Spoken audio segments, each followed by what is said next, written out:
Yes, fight fans, body and mind, sports, welcome. You are fully appreciated if you are here for another session of boxing talk, my people. In this round, my guys, this round, I just want to talk about that proposed rematch for Undisputed at 175 after Beterbiev versus Dimitri Bivol. Is that rematch going to happen or not, my people? What is the status of that rematch right now? I'm sure many people want to know. And also, the fights that are depending on that rematch, and in fact, depending on what Beterbiev and Bivol do next, my guys, because there are people waiting in the wings to fight these two people, especially Beterbiev. We've got interim champions, number one contenders, waiting for their turn at a title shot. My guys, my people, we have WBC interim champ and David Benavidez, the Mexican monster. We've got David Morrell, my people, the regular belt holder to the WBA title, waiting for his turn. And then over here in Britain, London, my guys, London, England, we have Joshua Buatsi, the WBO interim champ. He's waiting for a bite too, and of course, Anthony Yard. He's not so close to title contention. Well, so close to how can I say, fighting for a title, but he can get there if he possibly goes on, fights Buatsi and beats him. But I'm gonna talk about that in a second, my people. So yeah, a lot is depending on what Artur Beterbiev and Dimitri Bivol choose to do next, my guys. Whether they fight each other first or not, it depends on what they choose to do next. So that 175 division right now is on freeze, guys. It's on freeze. They're all waiting on Beterbiev and Bivol. And I might also say though that that first fight, the undisputed fight, Beterbiev versus Bivol, so much controversy surrounding that fight. I thought Beterbiev clearly won that fight. Clearly, my guys. It was close. It was close, but it was clear who actually won to me. I actually scored it 115, 113 due to the fact that there were so many swing rounds. But even in those swing rounds, I just gave it to the person who I thought was landing more and having more activity in the fight, my people. And that was Beterbiev. Although if you were to ask people like Eddie Hearn, who is Bivol's promoter, if you were to ask his manager also in Konilov, I'm sure they would disagree with me strongly, because they actually believe that without a doubt that their guy Bivol was robbed in that fight. And I can't see how anyone could see that fight as the result of that fight as a robbery. I mean, it was a majority decision, my guys, not as if you won via unanimous decision, my people. It was as the fight, it told the story of the fight. It was a close fight, majority decision, and I think the right man won. But if you ask Eddie Hearn, like I've said, and Konilov, they will not be disagreeing. They will not be agreeing with me, because Eddie Hearn, my guys, went even as far as to say that their guy got robbed, and so did Konilov, my guy. Indicating that there may have been some type of foul play, and in fact they are calling for the third official in the judging of that fight, who judged the fight to be a scorecard of 116-112. They thought that two rounds that separated the two fighters, that was egregious, that the fight was so close that you couldn't give a difference of 2 rounds, my people. And I think that's a bit too rocking the boat too much. Not only are they rocking the boat too much, but just way too. Yeah, so for me that was a bit too overboard. a calling to say that it was a robbery, a bit too overboard.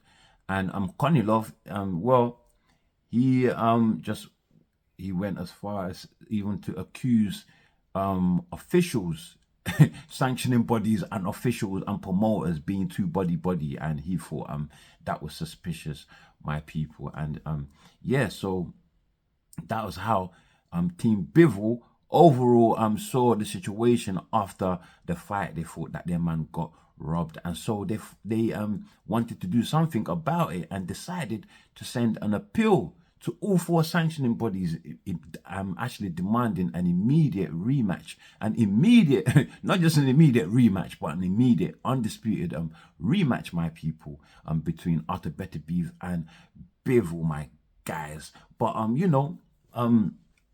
it didn't go smoothly for them. It didn't go smoothly because the IBF, well, they just one night later, just 24 hours later, after that appeal was sent to the sanctioning bodies, the IBF,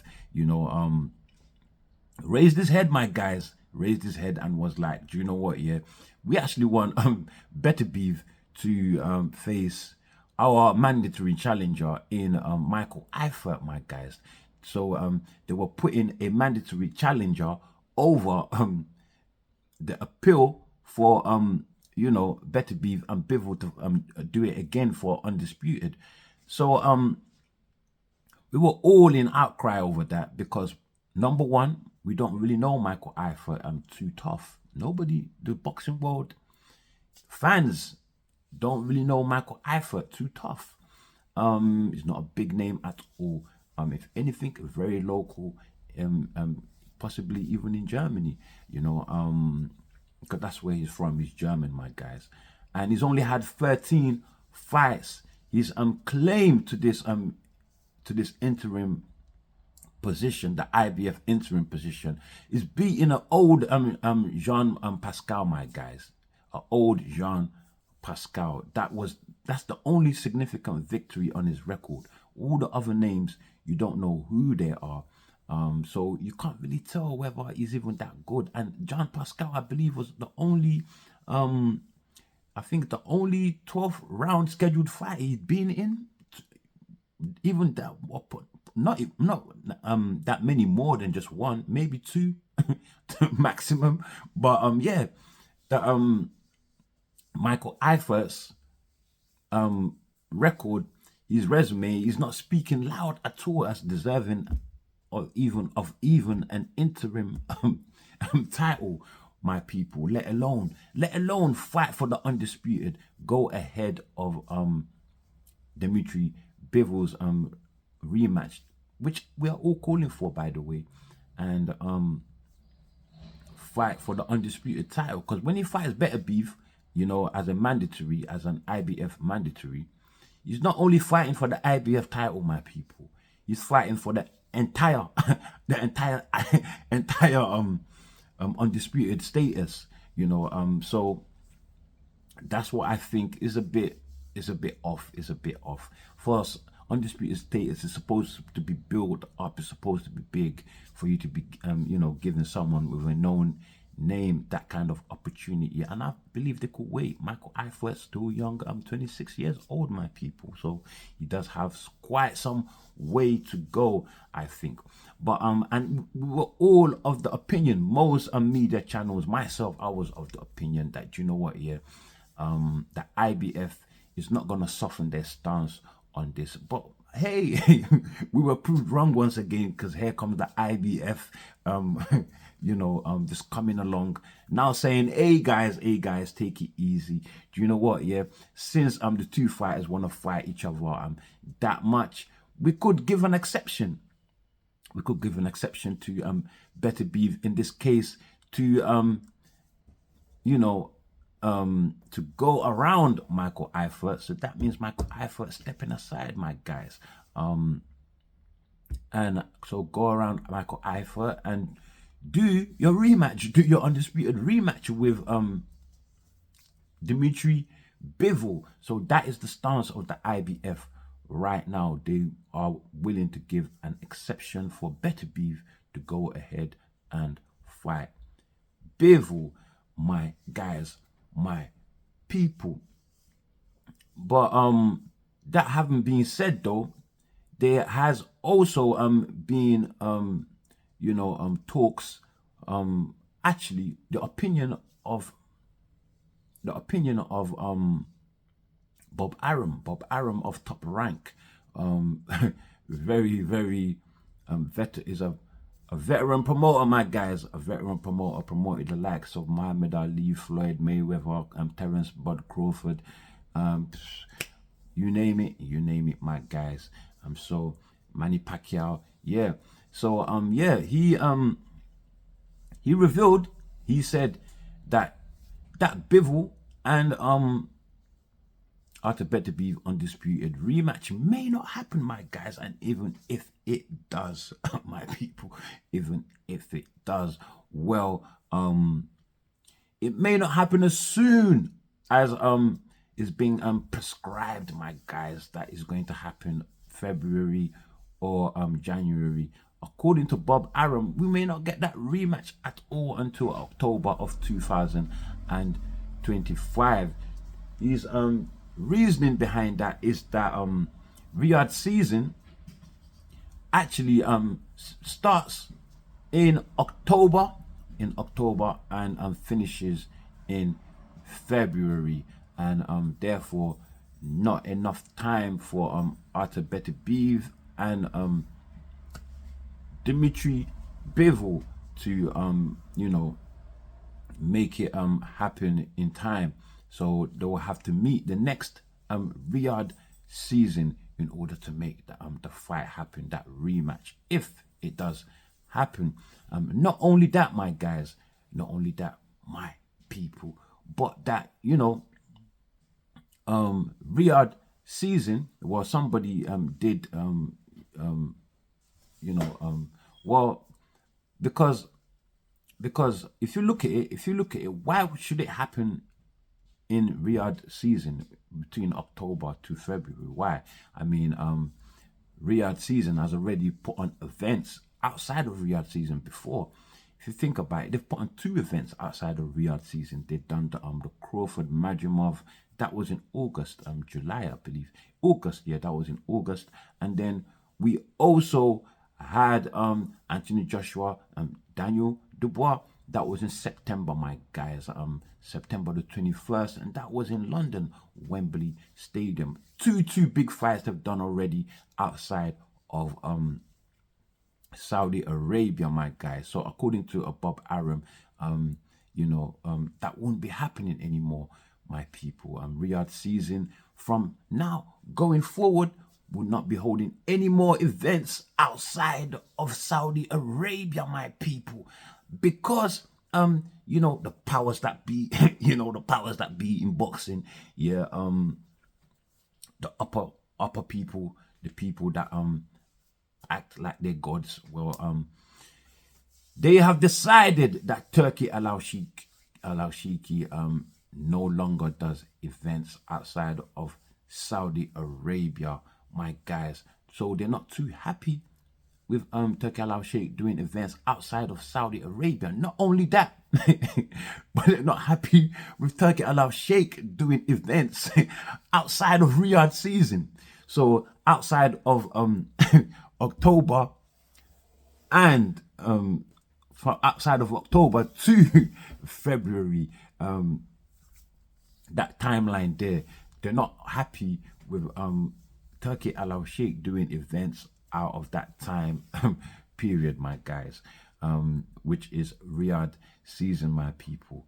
And according to Bob Arum, he thinks that from now going forward, the only fights we're going to be seeing on Riyadh season cards will be in Riyadh season, October to February, yeah, and in Saudi Arabia, my people, not outside Saudi Arabia. The upper, the powers that be, my guys, they have put a stop to that, according to Bob Arum, and he thinks it will be better for Riyadh season to it makes more sense because they will be able to tap into the big money reserve that they have opened up for boxing there in Saudi Arabia. So I'm putting the fights in Saudi Arabia, and putting on Riyadh season cards only in Saudi Arabia. They will that event will be able to tap in better, more to the the money reserve they have there in Saudi Arabia for the sport of boxing, my guys, and for sports as a whole. So yeah, that is Bob Arum's argument, and he does say that even if the fight is a possibility that it might happen, because it's not going to happen within the time which we're being told, January or February. It's not going to happen that time according to Bob Arum. It's going to be October or or after. So his opinion is that Beterbiev and Bivol may well have to fight somebody in between before they even get to face one another, just to be active, my guys, or just face their mandatory. They will have to face their mandatories. As of course, like I said, it's still available there. Michael Eifert, his mandatory is there. Beterbiev's mandatory, his IBF mandatory is there, my guys. So Beterbiev might have to go ahead and face Michael Eifert before even getting a crack at Dmitry Bivol. Not because the IBF is stopping him anymore. In fact, they have decided that they will give an exception in Bivol's case, my guys. But the timeline, like I've said, Bob Arum has given to us, Beterbiev and Bivol may not fight till October. So yeah, he might have to fight his mandatory after all in Michael Eifert, my guys, in Michael Eifert. Not unless they possibly let him step aside again to face the likes of David Benavidez or David Morrell, my people. We know that fight there is, you might as well call it an eliminator, my guys. You might as well call it an eliminator. Both fighters have been waiting at 175. How long? How long to face their mandatory in Sao Canelo Alvarez? Now, they got themselves in very good positions at 175. We got Morrell beat Radovic for his his interim WBA position at 175, and then we have Benavidez, who went on and beat Alexander Vostich, my guys, for his WBC interim position. So now Benavidez and Morrell, it's made now. That fight is made. It's going to be an eliminator, you might as well call it. So the winner of that fight, the winner of that fight is actually going to be in January. So the winner of that fight gets to face my people, gets to face Beterbiev in between. might be him, might be Michael Eifert, before they even get to face each other, Bivol and Benavidez, in a rematch. Going by Bob Arum's logic, that is. And we also got another eliminator, because I believe Anthony Yarde needs another fight before even another title shot. His past performance, his most recent performance versus Ralph Wilkins, man, that was awful, man. What was Yarde doing? Defense was gone. No no endurance, gassed out at the end of the fight. Nah, man, nah, that's not the way to go. If he fights like that, Joshua Buatsi puts a beating on him, to tell you the truth. That's what I believe. And I actually had him to beat Buatsi because of his speed, his power, going going forward to his fight with running up to his fight with Wilkins. I thought that Yard might have the edge on Boatsi, but now, now I don't see it, my guys. I don't see it. I think Boatsi puts an old school African teacher beating on him, my guys. That's how I see it. If he fights the way he fought on Saturday, he needs to cut it out. I know he's better than that. I mean, Yard is way better than that, my people. I'm not falling for that trick, my guys. Anyway, so I want him and Boatsi to go at it now. Go at it. Go at it. Don't waste any more time. Anthony Yard, you've already had 2 shots at a title. It's either gonna be one way or another. You know, Boatsi fight, it's a big fight. It's a big fight. Anthony Yard, Boatsi, the British fans are looking for that fight actually. So if that fight's, at least you get to start earning the big money, Anthony Yard. Both fighters start earning the big money. And also we get someone that we can actually put forward to contest for a title. One of Beterbiev's title, my people, my guys. Would it be Anthony Yard or would it be Joshua Boatsi? If they fought right now, I'm actually going for Boatsi right now, judging from what I saw in the weekend with Yard. But you know, if as time should go on, should roll on, you know, my opinion might change. My opinion might change on that one, because I'm only basing it on Yard's last performance.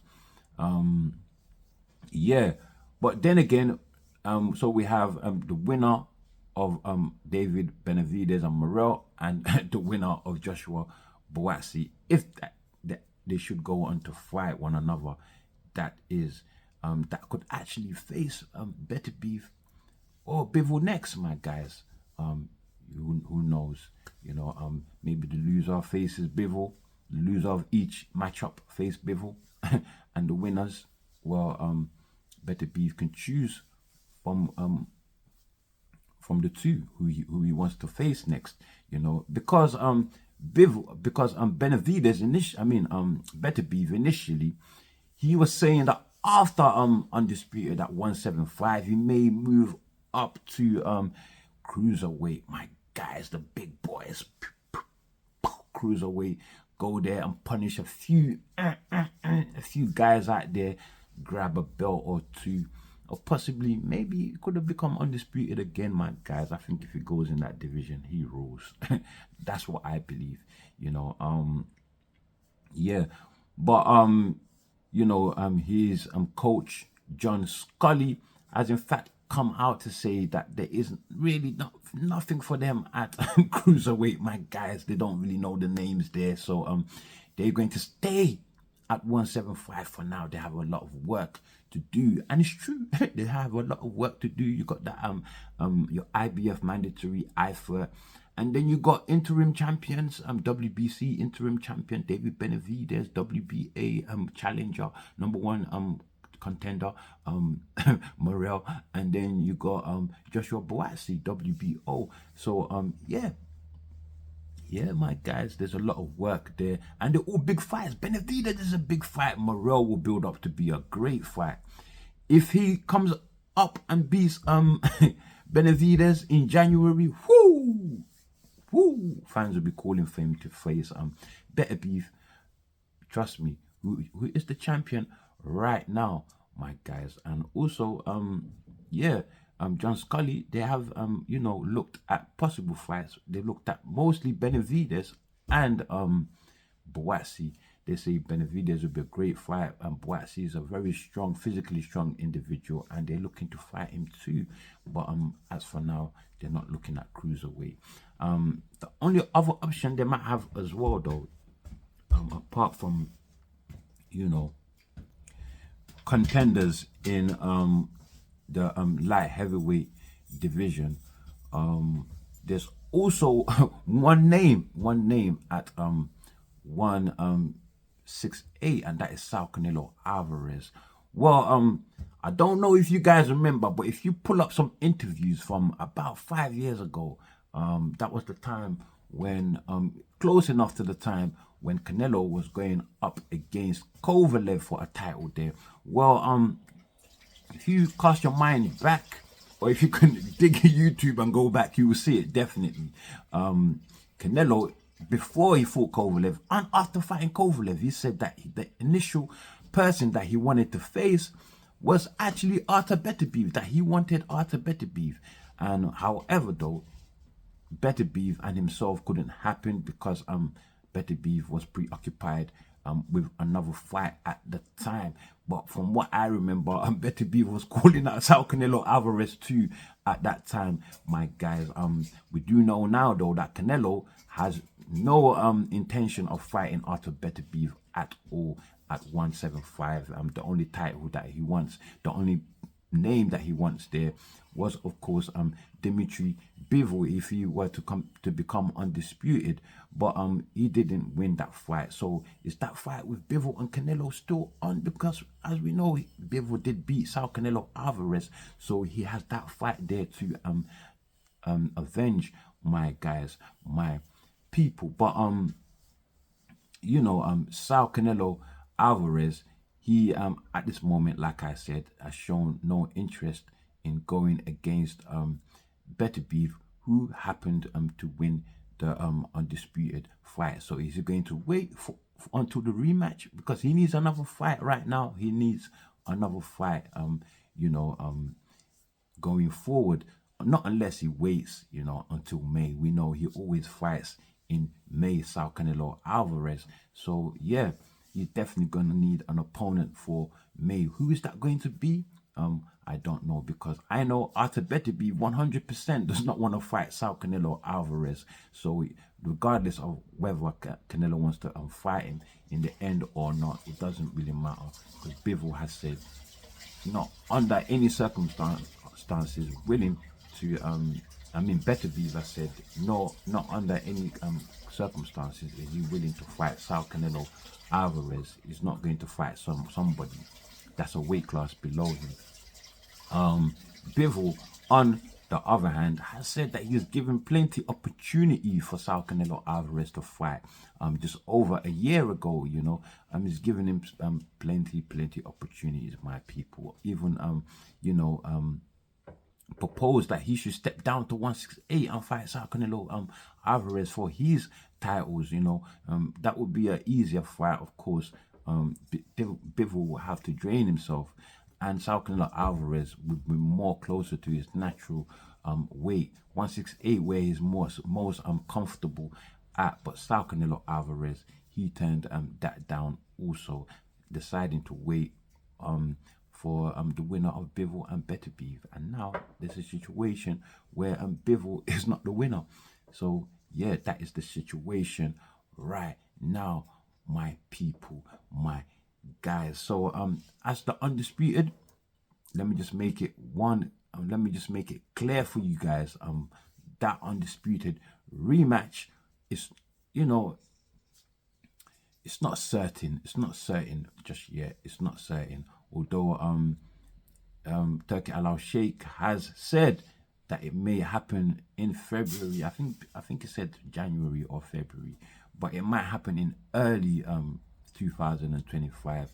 There are many things, many factors that are getting in the way, as I have explained in this video, my people. And let's just wait and see. It could possibly happen, but maybe later on, just like Bob Arum said as well, my guys. Or yeah, they might have to fight other fights before that time comes. But the danger of them fighting other fights, you don't know who's going to beat who. I mean, we're all confident thinking Beterbiev beats anybody in the division right now, but anything could happen, my guys. Anything could happen if they fight anybody in between the time, my guys, my people. Michael Eifert is unknown. I'm quite comfortable Beterbiev wins that one, but the biggest threat is, of course, Morel and David Benavidez. For Beterbiev at 175, I think it takes Boatsy pretty easily. Although very strong and durable, Nah, I don't see Boise beating Beterbiev. I don't see Yard beating Beterbiev. But let them get their shot though. Let them get their shot, my guys, my people. And with that said, that's all I have for you on this session of this unboxing talk, my guys. You can catch me next time right here on Body and Mind Sports, my people. But before you leave, do like, do of course share, subscribe, and drop your comments below. And as always, stay super blessed.